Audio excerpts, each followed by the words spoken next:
Hello everybody, Perry Pickle Gaming here, and welcome to the first episode of my series, which I'm going to be doing often. I didn't make it clear enough last time, but I was going to start it today. But anyway, new series of Minutes of Geekdom, and today, as you saw, we are studying Lavender Town. Now, there's a lot of speculation studying this map in Pokemon. But before we get into the stories, let's go ahead and get the story straight. Lavender Town is a city surrounded by death and destruction. Usually in Pokemon they don't even mention the word death, since of course you say your Pokemon faint. But honestly, this town is just surrounded by a bunch of demised and deceased Pokemon.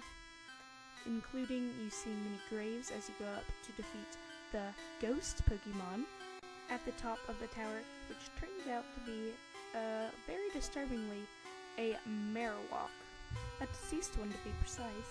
And if you hear some of the townspeople, they say the poor Cubone's mother, which means it was probably dying trying to protect its offspring.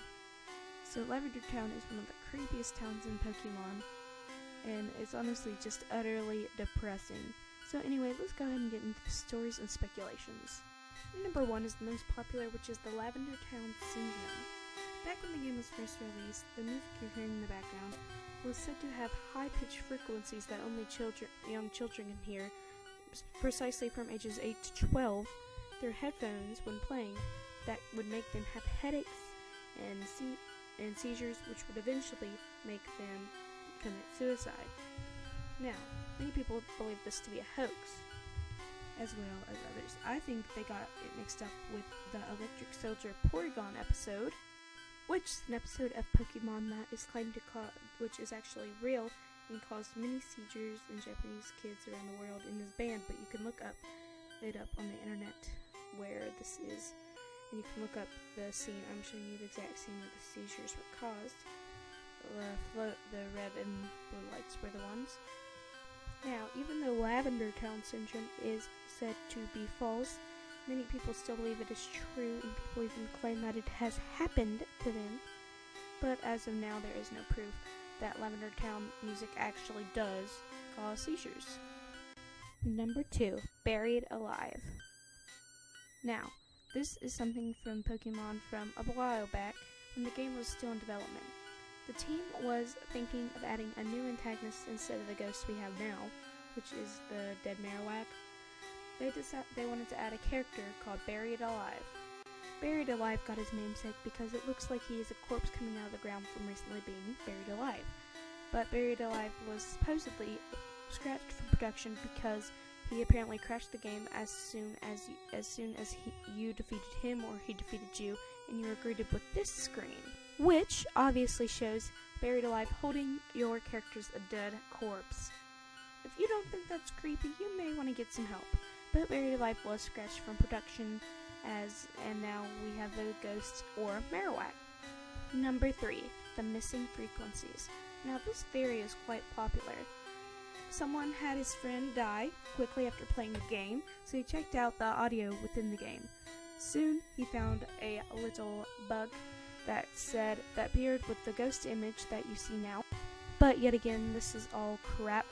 Turns out he went in and edited basically the picture in with simple paint software, and it's also been done before, so this idea is not original.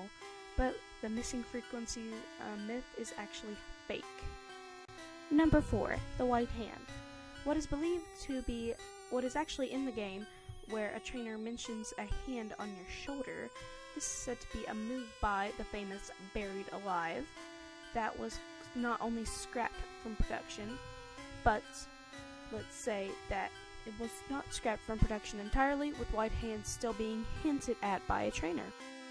Number 4, Creepy Black. Now, this is a game version that was said to be hacked, that a friend got from another person, that is said where you can play as the ghost. Now, this starts off as any other game.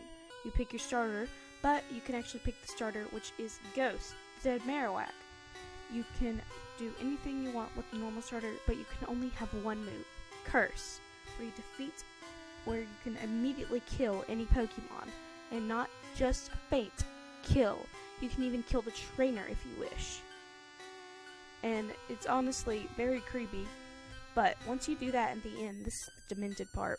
Once that happens, at the end, when you return to Pallet Town, they are all there to face you, every single one that you use. And you couldn't even catch another Pokemon to where you didn't have to kill them, but you have to face every single trainer and Pokemon that you ever faced and killed. Very creepy. But if you want to play this game, even though it is fake, people have made copies of it online. I do not have a link, but you can simply Google search for them, and I'm sure you can find one. Last but not least, Gary's Raticate. Now, it is said that you killed Gary's Raticate on the ship because that was the last time his Raticate was seen. Then the next time you battle him in Lavender Town, you do not see the Raticate in his party.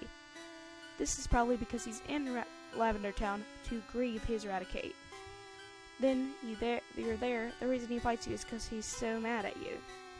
Even though this is the most plausible theory out there for Lavender Town, and I must say it's a very interesting one because it could be proven true. Now that's all I got for today, this Monday. If you watch this video, it means so much to me because this video took forever to edit. You don't even understand. But anyway, thank you all so much for watching. I'm Periwinkle Gaming, and I'll see you all next Monday. Goodbye!